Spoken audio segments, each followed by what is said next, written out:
여러분, 안녕하세요. 오늘은 2500년 전 춘추 시대에 일어난 충격적인 이야기를 들려드리려고 합니다. 약속 하나를 지키지 않아 목숨을 잃은 군주의 이야기입니다. 바로 제나라, 제양공의 비극입니다. 이 이야기는 단순히 약속을 어긴 대가에 대한 것만이 아닙니다. 근친상간, 살인, 배신, 그리고 권력의 타락이 얽힌 춘추 시대 최악의 스캔들입니다. 제양공, 그는 누구였는가? 먼저 이 이야기의 주인공 제양공에 대해 알아야 합니다. 그는 제나라 희공의 아들로 태어나 기원전 697년에 군주의 자리에 올랐습니다. 겉으로 보기에는 강대국 제나라의 군주였습니다. 하지만 그의 내면은 욕망과 권력에 찌들어 있었습니다. 그리고 그가 저지른 패악무도한 행동들은 결국 자신의 파멸을 불러오게 됩니다. 춘추시대 최악의 스캔들 문강과의 근친상간.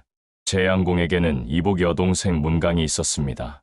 문강은 춘추시대 최고의 미녀로 알려져 있었는데 문제는 오빠 제양공과 어릴 적부터 부적절한 관계를 맺고 있었다는 것입니다. 이복 남매였지만 이는 당시에도 중대한 패륜 행위였습니다. 하지만 두 사람은 이 관계를 멈추지 않았습니다. 기원전 709년 국가 간의 정략 결혼으로 문강은 노나라의 군주 노안공에게 시집을 갔습니다. 하지만 문강은 결혼 후에도 오빠 제양공과의 관계를 끊지 못했습니다. 노안공과의 사이에서 4명의 아들을 낳았지만 그녀의 마음은 여전히 제나라의 오빠에게 가 있었습니다. 이 비정상적인 삼각관계는 결국 비극으로 치닫게 됩니다. 매제 살해 사건. 기원전 694년 노안공은 부인 문강을 데리고 제나라를 방문했습니다. 아마도 두 나라 간의 외교적 방문이었을 것입니다. 그런데 이 방문 중에 문강과 제양공이 다시 미래하는 장면을 노안공이 목격하거나 눈치채게 되었습니다. 자신의 아내가 처남과 은밀한 관계를 맺고 있다는 사실을 알게 된 노안공은 크게 분노했고 문강을 질책했습니다. 그러자 제양공은 더 크게 분노했습니다. 자신의 여동생이자 정부를 빼앗긴 것으로 여긴 제양공은 노안공을 제거하기로 결심했습니다. 제양공은 자신의 서자인 팽생에게 암살 명령을 내렸습니다. 팽생은 힘이 장사로 유명한 인물이었습니다. 노안공이 제나라에서 귀국하는 길, 팽생이 접근했습니다. 수레를 고쳐드리겠습니다라며 접근한 팽생은 노안공을 수레에서 끌어내며 갈비뼈를 부러뜨려 살해했습니다. 겉으로는 수레 사고로 위장했습니다. 아들마저 희생시킨 비겁함. 노안공의 아들이 노장공으로 즉위한 후 노나라는 이것이 사고가 아닌 암살임을 알아차렸습니다.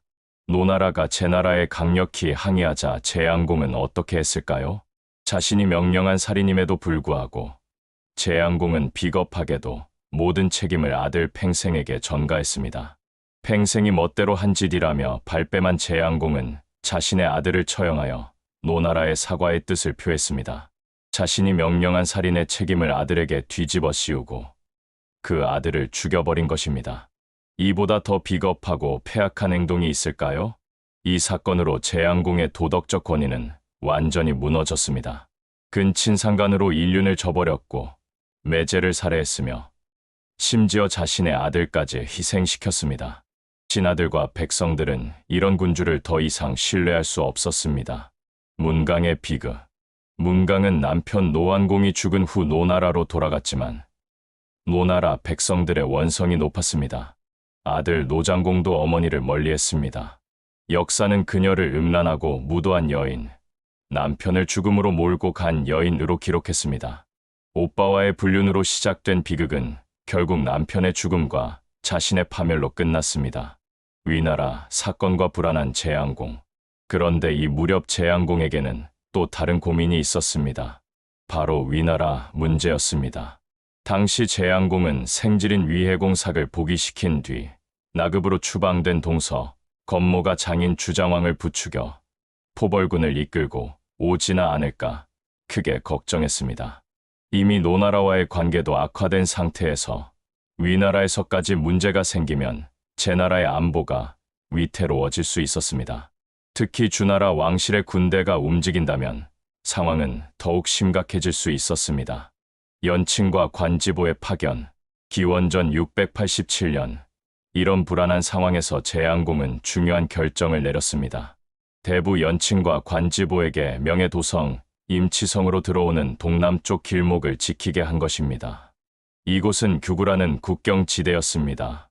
위나라 방면에서 올 수 있는 적을 막기 위한 중요한 요충지였습니다. 연친과 관지보는 제나라의 유능한 장수들이었고 재앙공은 이들에게 이 중요한 임무를 맡겼습니다. 파견을 명받은 두 사람이 재앙공에게 물었습니다. 언제쯤이면 만기가 되어 돌아올 수 있겠습니까? 합당한 질문이었습니다. 군사 임무에는 당연히 교대 시기가 있어야 했습니다. 특히 외롭고 힘든 변방 생활을 견디려면 언제 돌아올 수 있는지 알아야 했습니다. 재앙공은 이때 참외를 먹고 있었습니다. 그는 무심코 대답했습니다. 참외가 익는 내년 7월쯤 교대할 사람을 보낼 것이오. 당시가 7월이었으니 1년 후 다시 참외가 익는 시기에 교대하겠다는 약속이었습니다. 연친과 관지보는 이 약속을 믿고 규구로 떠났습니다. 변방의 긴 기다림, 규구라는 국경지대, 연친과 관지보 두 장수는 이곳에서 외롭고 힘든 경비 임무를 수행했습니다. 집에서 멀리 떨어진 변방, 가족도 보지 못하고 적의 침입을 경계하며 긴장된 나날을 보냈습니다. 하지만 두 사람에게는 희망이 있었습니다. 참외가 익을 무렵 교대자를 보내겠다는 재앙공의 약속이었습니다. 그들은 오직 그날만을 손꼽아 기다렸습니다. 병사들도 마찬가지였습니다. 모두가 고향을 그리워하며 교대의 날을 기다렸습니다. 참외가 익었건만 드디어 이듬해 7월이 왔습니다. 1년이라는 긴 시간이 흘렀습니다. 병사들이 잘 익은 참외를 따와 바쳤습니다. 관지보는 참외를 보자 문득 생각이 났습니다. 참외가 익을 무렵이면 교대자를 보낸다고 했는데 어째서 아무 소식이 없을까요? 연칭도 같은 생각이었습니다. 이상했습니다. 분명히 약속한 시기가 되었는데 도성에서는 아무런 연락이 없었습니다. 두 사람은 신복 부하를 임치성으로 보내 상황을 파악하기로 했습니다. 혹시 전령이 길에서 사고를 당했거나 뭔가 사정이 있는 것은 아닐까 하는 기대를 가지고 기다렸습니다. 충격적인 진실. 하지만 돌아온 부하의 보고는 충격적이었습니다. 주공께서는 도성에 계시지 않습니다. 문강을 만나기 위해 곡당으로 나간 지 한 달이 지났건만 아직 돌아오지 않고 있다 합니다. 재앙공은 도성에 없었습니다. 이복 여동생 문강을 만나러 곡당으로 나간 지 한 달이 넘었는데도 돌아오지 않고 있다는 것이었습니다. 연칭의 눈빛이 금세 험악해졌습니다. 말도 되지 않는 소리. 우리는 집에도 가지 못하고 변방에서 갖은 고생을 하는데 임금이란 자는 여동생과 음탕한 짓만 하고 있다니 도저히 참을 수 없는 일이다. 분노가 치밀어 올랐습니다. 자신들은 국가를 위해 1년 동안 변방에서 고생하고 있는데 군주는 근친상간이나 하며 노란하고 있다니, 게다가 약속한 교대 시기도 까맣게 잊고 있다니. 신중한 관지보의 제안. 하지만 신중한 성격의 관지보는 다시 한번 기회를 주자고 제안했습니다. 혹시 주공이 우리에게 한 약속을 잊었을지도 모릅니다. 정식으로 사람을 보내 교대자를 보내달라고 청해보는 것이 어떻겠습니까? 그런데도 교대자를 보내주지 않으면 우리도 우리려니와 군사들이 가만히 있질 않을 것입니다. 그때 대사를 도모해도 늦지 않습니다. 연칭은 고개를 끄덕였습니다. 듣고 보니 그대 말이 옳소. 두 사람은 다시 사람을 보내 잘 익은 참외를 한알음 바치며 정중히 교대를 요청했습니다. 이번에는 명확한 메시지를 담았습니다. 참외가 잘 익었습니다. 변방에 있는 군사를 불러들이고 교대할 군사를 보내주십시오. 오만한 거절. 문강과 실컷 즐기고 돌아온 재앙공은 이 요청을 받고 기분이 몹시 언짢았습니다. 그는 화를 냈습니다. 교대자를 보내고 안 보내는 것은 나의 뜻이다. 내 놈들이 어찌 감히 나에게 이래라 저래라 하는 것이냐. 내년에 참외가 익을 때까지 다시 기다려라. 재앙공은 오기를 부리며 연칭의 부하를 그날로 쫓아보냈습니다. 자신이 한 약속은 까맣게 잊고 오히려 신하들이 약속을 상기시키자 화를 낸 것입니다. 게다가 1년을 더 기다리라고 했습니다. 이것은 사실상 약속 파기이자 무기한 연장이었습니다. 배신당한 신뢰. 이 소식이 규구에 전해지자 병사들은 한결같이 낙담했습니다. 어찌 1년을 더 이곳에서 기다리란 말이냐. 이미 마음이 재앙공에게서 멀어진 연칭은 불같이 노했습니다. 그는 이를 갈며 관지보를 돌아보았습니다. 내 기필코 이 폐악무도한 자를 처단하리라. 관대부는 좋은 계책이 있으면 말해보시오. 이쯤 되면 관지보로서도 연칭과 행동을 함께하지 않을 수 없었습니다. 재앙공의 오만함과 무책임함은 더 이상 참을 수 없는 수준이었습니다. 치밀한 반란 계획. 관지보는 생각에 잠겼다가 천천히 입을 열었습니다. 대사를 도모하려면 반드시 새 임금될 사람부터 정해놓아야 거사 후 혼란이 없습니다. 제가 보기에 가장 적당한 사람은 공손무지입니다.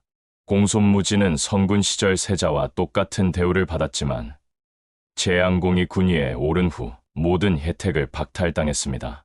어릴 적 싸움에서 재앙공의 이마를 다치게 한 일로 끊임없이 핍박받고 있었습니다. 당연히 가슴 깊은 곳에 원망하는 마음을 품고 있었습니다. 연칭에게는 좋은 카드가 있었습니다. 그의 누이 동생이 재앙공의 첩이었던 것입니다. 하지만 재앙공이 문강과 어울려 지내느라 거의 돌보지 않아 후궁 연씨 역시 원망하는 마음이 깊었습니다. 내 누이 동생을 우리 편으로 끌어들여 공손무지와 손잡게 하면 궁중 안의 일을 손바닥 들여다보듯 훤히 알 수 있을 것이오. 연칭은 공손무지에게 서신을 보냈습니다. 함께 손을 잡고 호남무도한 재앙공을 몰아내자는 내용이었습니다. 물론 공손무지를 새 임금으로 올리겠다는 약속과 함께 공손무지는 크게 기뻐하며 답신을 보냈습니다. 하늘이 호남하고 음탕무도한 자를 미워하여 마침내 장군을 이 나라에 내리신 모양입니다. 보내주신 사연에 감사하는 동시에 때가 오면 즉시 거사하겠소. 일이 성공한 후에는 장군의 여동생을 부인으로 삼을 것을 약속하는 바이오. 사냥터의 복병. 그해 11월 재앙공은 시중을 드는 도인 비를 불러 명했습니다. 바야흐로 사냥철이 왔다. 내달의 패구산으로 사냥을 나갈 터이니 수레와 필요한 물품을 준비하라. 패구산은 임치성 북쪽 방면에 있는 곳으로 골짜기가 깊고 봉우리가 높아 새와 짐승들이 많이 서식하는 곳이었습니다. 재앙공이 즐겨 나가는 사냥터였습니다. 이 사실은 후궁 연씨를 통해 즉각 공손무지의 귀에 들어갔고 다시 규구의 연칭과 관지보에게 전해졌습니다. 연칭은 결연한 표정을 지었습니다. 이제 때가 온 것 같소. 12월 초에 주공이 사냥을 떠나면 도성 안은 텅 빌 것입니다. 그때 군사를 몰고 도성으로 들어가 공손무지를 임금에 올립시다. 하지만 관지보는 머리를 흔들었습니다. 안 됩니다. 안 되다니요? 이웃 나라들 중에는 주공과 친한 제후들도 있습니다. 만일 주공이 이웃 나라의 도움을 받아 쳐들어오면 그때는 낭패를 당할 수도 있습니다. 미리 고분 벌판에 우리 군사를 숨겨두었다가 주공을 죽인 후 도성으로 들어가야 뒤탈이 없을 것입니다. 연칭은 관지보의 말에 따르기로 했습니다. 마지막 준비. 규구 땅의 군사들은 오랫동안 변방에 나와 있었기 때문에 모두 고향을 그리워하고 있었습니다. 연칭은 그런 군사들에게 비밀리 명을 내렸습니다. 모두들 양식을 마련하여 패구산으로 갈 준비를 하라. 이 지시를 받고 모든 군사들은 뛸듯이 기뻐했습니다. 드디어 집으로 돌아갈 수 있다고 생각했기 때문입니다. 하지만 연칭과 관지보는 다른 계획을 가지고 있었습니다. 패구산에서 재앙공을 처단하고 새로운 시대를 열 계획이었습니다. 재앙공의 최후. 결국 그해 12월 재앙공은 패구산 사냥터로 출발했습니다. 평소처럼 사냥을 즐기기 위해서였습니다. 하지만 그는 알지 못했습니다. 고분 벌판에 연칭과 관지보의 군사들이 숨어서 기다리고 있다는 것을. 재앙공이 사냥에 몰두하고 있을 때 갑자기 복병들이 나타났습니다. 연칭과 관지보가 이끄는 군사들이었습니다. 반란군의 기습에 재앙공은 우왕좌왕 제대로 저항도 하지 못했습니다. 신복인 석지부녀와 맹양 등 용맹한 최측근들만 이끌고 수도 임치를 떠났지만 반란을 전혀 예상치 못한 상황이라 대군을 끌고 가지 않았습니다. 도착한 패구산에서 사냥하다 반란을 알아채고 숨은 고분의 이궁에서 연칭이 이끈 반군에 시해되고 말았습니다. 이복 동생 문강과의 스캔들, 서자 팽생에게 책임일 미룬 비겁합을 비롯한 무능과 실책으로 온갖 비난과 조롱을 받던 그의 인생도 비참하게 종말을 고합니다. 특히 그때 사냥 중에 멧돼지같이 생긴 귀신 팽생이 나타난 것을 보고 재앙공이 깜짝 놀라 수레에서 떨어지며 신발 한 짝을 떨어뜨렸다고 합니다. 그런데 너무나 급박한 경황 중에 그 신발을 찾을 수가 없었습니다. 재앙공이 반란 사실을 인지하고 이궁의 문짝 뒤에 숨었다가 발각되어 죽었는데 낮에 잃어버린 신발 한 짝이 문 밑에 놓여 있는 바람에 재앙공의 숨은 곳이 탄로나기도 하는 기이한 일도 있었습니다. 그렇게 재앙공은 자신이 즐기던 사냥터에서 비참한 최후를 맞이했습니다. 근친상간, 매제 살해, 친아들 처형, 그리고 신하들과의 약속 불이행. 이 모든 폐악이 쌓여 재앙공은 결국 반란으로 목숨을 잃었습니다. 공손무지의 짧은 치세. 연친과 관지보는 도성으로 들어가 공손무지를 새 군주로 옹립했습니다. 그들의 계획대로였습니다. 하지만 공손무지의 치세는 오래가지 못했습니다. 그 역시 얼마 지나지 않아 백성들에게 살해당했습니다. 반란으로 세워진 정권은 정당성이 부족했고 백성들의 지지를 얻지 못했습니다. 재환공의 등장. 이 혼란 속에서 등장한 인물이 있습니다. 바로 재환공입니다. 재환공은 재앙공의 이복 동생으로 당시 망나라에 있다가 이 기회를 틈타 귀국했습니다. 그는 유능한 재상 관중을 등용하여 제나라를 안정시켰고 결국 춘추오패의 첫 번째 패자가 되었습니다. 재앙공의 패악이 만든 혼란이 역설적으로 재환공이라는 위대한 군주를 탄생시킨 것입니다. 역사의 교훈. 참회 한 입이 부른 이 비극은 우리에게 무엇을 말해주는가? 첫째, 약속은 지위 고하를 막론하고 반드시 지켜야 하는 것입니다. 특히 리더의 약속은 더욱 무겁습니다. 재앙공은 내년 참회가 익을 때까지 다시 기다려라며 오기를 부렸지만 그 오기가 결국 자신의 목숨을 앗아갔습니다. 둘째, 도덕적 권위를 잃은 리더는 오래가지 못합니다. 재앙공은 근친상간, 살인, 배신 등으로 이미 신하들의 신뢰를 잃었습니다. 그 상태에서 약속마저 어기자 신하들은 더 이상 그를 군주로 인정하지 않았습니다. 셋째, 아랫사람이라고 약속을 소홀히 하면 신뢰가 무너지고 신뢰가 무너지면 권력의 기반도 함께 무너집니다. 연친과 관지보는 단순히 약속 불이행 때문에 반란을 일으킨 것이 아닙니다. 재앙공의 모든 폐악이 쌓인 상태에서 약속 불이행이 마지막 방아쇠가 된 것입니다. 현대에 주는 교훈. 2500년 전 재앙공의 이야기는 오늘날 우리에게도 여전히 유효합니다. 직장에서 상사가 부하 직원에게 한 약속을 지키지 않으면 어떻게 될까요? 처음에는 참습니다. 하지만 약속 불이행이 반복되면 신뢰가 무너지고 결국 그 조직은 무너집니다.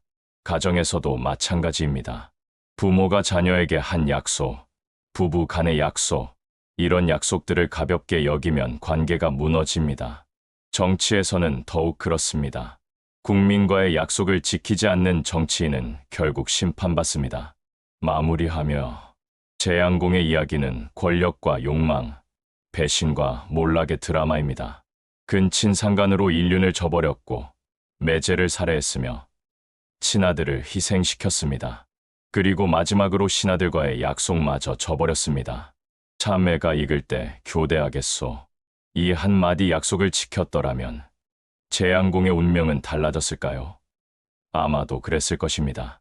물론 그의 다른 폐악들도 언젠가는 문제가 되었겠지만 적어도 그 시점에서의 반란은 막을 수 있었을 것입니다. 약속은 그만큼 중요합니다.